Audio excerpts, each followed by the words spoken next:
নমস্কার বন্ধুরা, শ্রাবণী রান্নাঘরে আপনাদের সবাইকে স্বাগত জানিয়ে আমি আবারও একটা রান্নার ভিডিও নিয়ে আপনাদের সামনে চলে এসেছি।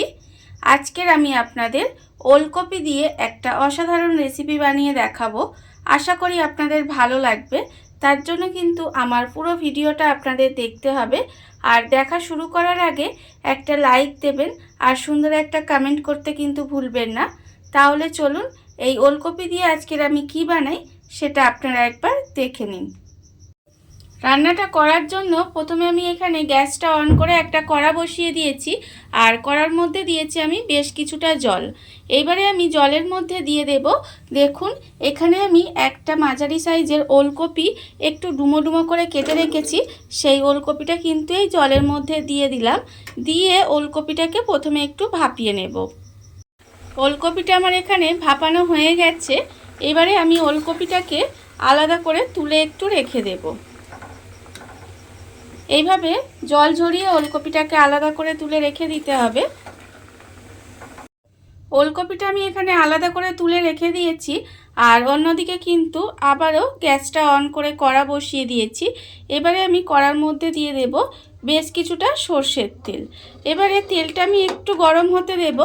যতক্ষণে আমার এখানে তেলটা গরম হচ্ছে ততক্ষণে দেখুন এখানে আমি মুসুর ডাল আমি নিয়ে নিয়েছি। মুসুর ডালটা কিন্তু এখানে 4-5 ঘন্টা ভিজিয়ে রেখেছিলাম আর ভিজিয়ে রেখেছিলাম তারপরে কিন্তু ডালটা আমি বেটে নিয়েছি।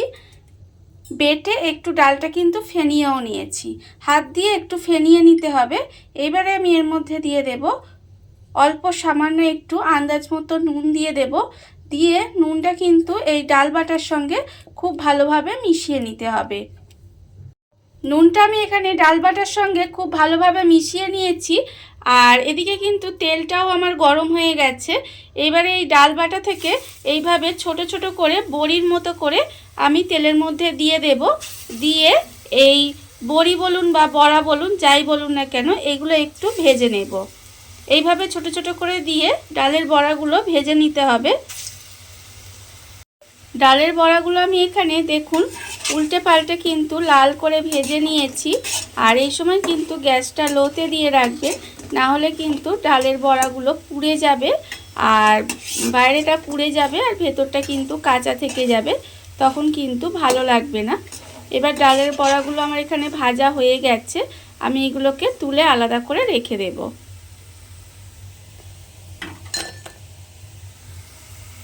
ডালের বড়াগুলো আমি এখানে আলাদা করে তুলে রেখেছি আর অন্যদিকে কিন্তু ওই বড়া ভাজার তেলের মধ্যেই প্রথমে দিয়ে দেব দুটো তেজপাতা আর দেব আমি এখানে অল্প সামান্য একটু গোটা জিরে ফোড়ন দেব।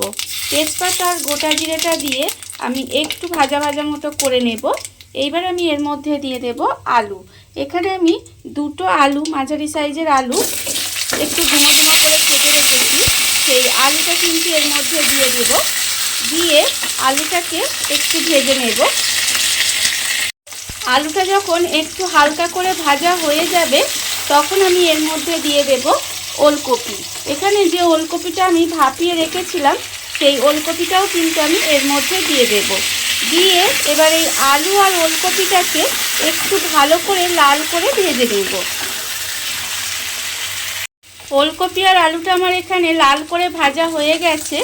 দেখুন ওলকপি আর আলুটা কিন্তু আমি এখানে একটু ভালোভাবে ভেজে নিয়েছি। এইবার আমি এর মধ্যে দিয়ে দেব টমেটো কুচি।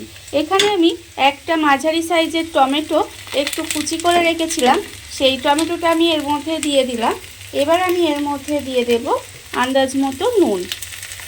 নুনটা আমি এই সময় আন্দাজ মতো এতে দিয়ে দিলাম। দিয়ে এবার টমেটোটা এই সবজির সঙ্গে খুব ভালোভাবে একটু মিশিয়ে নেব।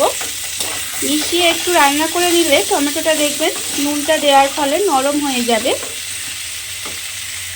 টমেটো আর নুনটা দিয়ে আমি কিন্তু এইভাবে একটু রান্না করে নিয়েছি। দেখুন এর ফলে কিন্তু অনেকটাই টমেটো নরম হয়ে গেছে। এইবারে আমি এর মধ্যে দিয়ে দেব আদা বাটা। এখানে আমি 1 চামচ আদা বেটে রেখেছি, সেই আদা বাটাটা আমি এর মধ্যে দিয়ে দিলাম।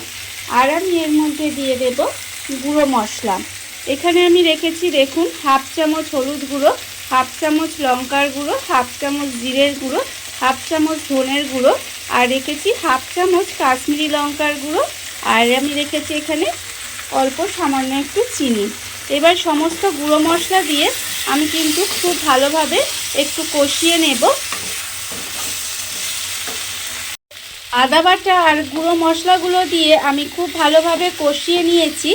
আর যেহেতু এখানে গুঁড়ো মশলা দেওয়া ছিল তার জন্য কিন্তু আমি এখানে অল্প সামান্য একটু জলও দিয়েছিলাম, দিয়ে খুব ভালোভাবে কষিয়ে নিয়েছি। জলটা আমি এই কারণেই দিয়েছিলাম, না হলে কিন্তু তলায় পুড়ে যাওয়ার সম্ভাবনা থাকতো। সেই জন্য আমি অল্প একটু জলও দিয়ে খুব ভালোভাবে মশলার সঙ্গে কষিয়ে নিয়েছি আলু আর ওলকপিটা। এখানে আমার কষানো হয়ে গেছে। এবারে আমি এর মধ্যে দিয়ে দেব জল। এখানে আমি পরিমাণ মতো জল দিয়ে দেব। খুব বেশি জল কিন্তু আমি এখানে দিইনি। এখানে আলু আর ওলকপিটা সেদ্ধ হওয়ার মতো এখানে জল দিয়েছি।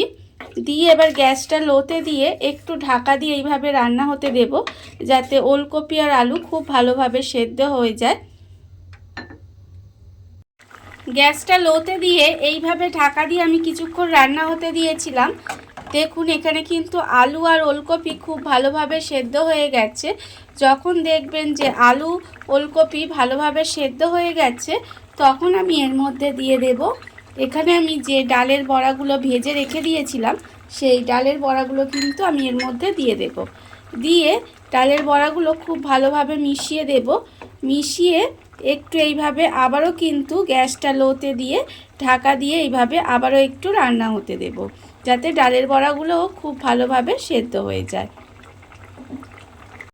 ডালের বড়াগুলো দিয়ে আমি কিন্তু আবারও 5 থেকে 7 মিনিট মতো একটু ঢাকা দিয়ে রান্না হতে দিয়েছিলাম। দেখুন ডালের বড়াগুলো এতে সেদ্ধ হয়ে গেছে। আর আমি কিন্তু এতে দুটো ডালের বড়া ভেঙে দিয়েছি, ভেঙে একটু ঘেটে দিয়েছি। এতে কি হয়, রান্নাটার স্বাদটা কিন্তু আরও বেড়ে যায়। এবারে আমি নামানোর আগে এর মধ্যে দিয়ে দেব শুধুমাত্র অল্প একটু ধনেপাতা কুচি ওপর থেকে দিয়ে দিলাম। দিয়ে এবার গ্যাসটা অফ করে এইভাবে আবারও ঢাকা দিয়ে কিছুক্ষণ রেখে দিলেই কিন্তু রান্নাটা আমার রেডি হয়ে যাবে। এটা যে কোনো নিরামিষ দিনে ভাত কিংবা রুটি যে কোনো কিছুর সাথে কিন্তু খেতে অসম্ভব সুন্দর লাগে। আপনারা এইভাবে একবার হলেও বাড়িতে বানিয়ে দেখতে পারেন। এবারে আমি গ্যাসটা অফ করে দেবো। অফ করে দিয়ে ঢাকা দিয়ে এইভাবে একটু রেখে দেব। রেখে দিলেই রান্নাটা আমার রেডি হয়ে যাবে। দেখুন বন্ধুরা, বাড়িতে থাকা কত অল্প উপকরণে কত অল্প সময় কত সুন্দর একটা ওলকপির রেসিপি তৈরি হয়ে গেছে, আপনারা দেখতেই পেলেন। আর শীতকাল তো পড়েই গেছে, এই সময় দেখবেন খুব সুন্দর ওলকপি ওঠে। আর সেই ওলকপি দিয়ে যদি এরকম একটা রেসিপি আপনারা বাড়িতে বানান, ভাত কিংবা রুটির সঙ্গে খেতে কিন্তু অসম্ভব সুন্দর লাগে। একবার হলেও বাড়িতে এইভাবে বানিয়ে দেখতে পারেন। আর এই ভিডিওটা যদি আপনাদের ভালো লেগে থাকে, আপনারা যদি ফেসবুক থেকে দেখে থাকেন পেজটি ফলো করে দেওয়ার অনুরোধ রইল। আর যদি ইউটিউব থেকে দেখে থাকেন চ্যানেলটি সাবস্ক্রাইব করে নেওয়ার অনুরোধ রইল।